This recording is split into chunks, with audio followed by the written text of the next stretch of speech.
What's going on, boys and girls? Welcome to winter. No snow yet, but it's getting cold. Anyway, real quick video, man.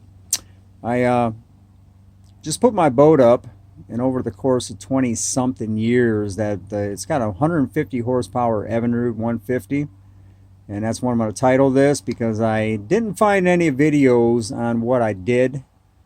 So this is basically going to help people out if somebody wants to save some money. Okay, the thermostats in the rear of the motor. There's two of them. You got one on each side. You got 3 cylinders on one side, 3 cylinders on the other, and there's two thermostats. I've never checked over 20 something years. Okay, so I pulled them out, and dude, they were surprisingly looking pretty dang good shape anyway, but one was stuck open.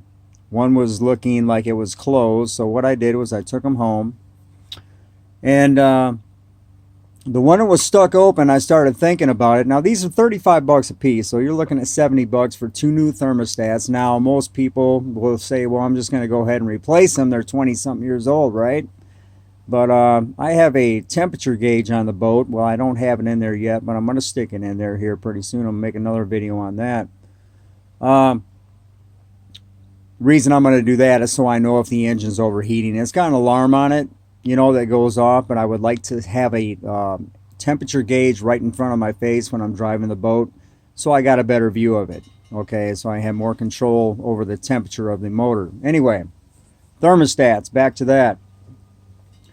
I took them home, and I'm thinking, why is the one stuck open? Now I could spend $70, but if there's people out there who want to save some money, I'm going to show you how to fix these things and just pop them back in, because as far as I'm concerned, they should last forever. Maybe, but that's what I'm going to go with. I mean, you can always take them out if you're on a lake or a river or the ocean, if you absolutely had to, if the motor was overheating anyway. Okay, anyway, back to the story. So what I did, you got 2 of these. Okay, this is where the water goes in. This pushes back in the motor, and these 2 little plungers right here, you guys see those?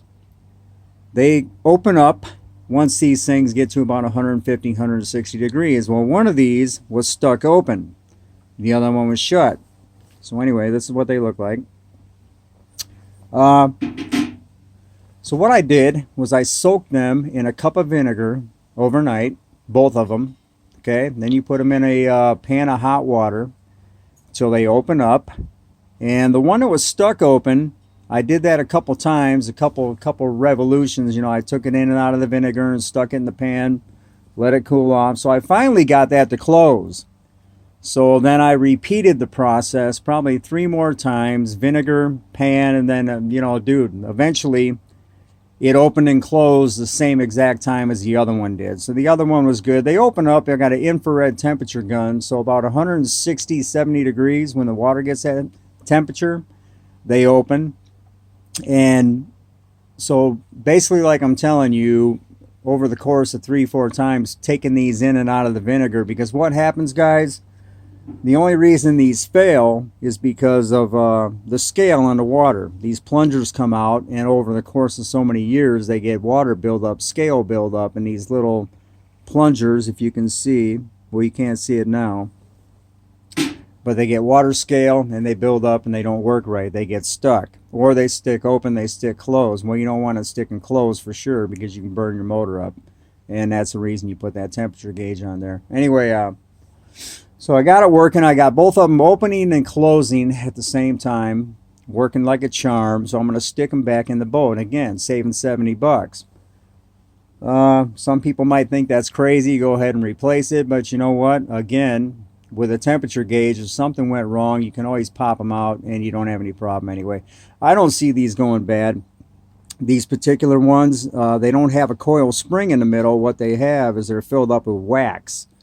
Inside here is a bunch of wax, and once that wax gets a certain temperature, it pushes this plunger up. Okay, so pretty cool design. Never seen one like it. Most of your automotive thermostats, they have a spring that gets hot and expands and contracts, and that's what it does. And even your automotive thermostats, they stick open and stick closed, and really, theoretically, it's just from scale buildup from the water. Okay, so if you were to vinegarize those as well, you could probably do the same thing and fix it, right? So anyway, again, I'm putting this video up because I seen nobody on YouTube that they just replace these things, and then again, they're 35 bucks a piece. You're looking at 70 bucks for two of them. This is an easy fix. It'll take you about a day or two in and out of the vinegar, but you want to save some money. You know, some people may not. You know, it's up to you guys. Anyway, enjoy your day, everybody. Peace out. Take care. God bless. Have a great one.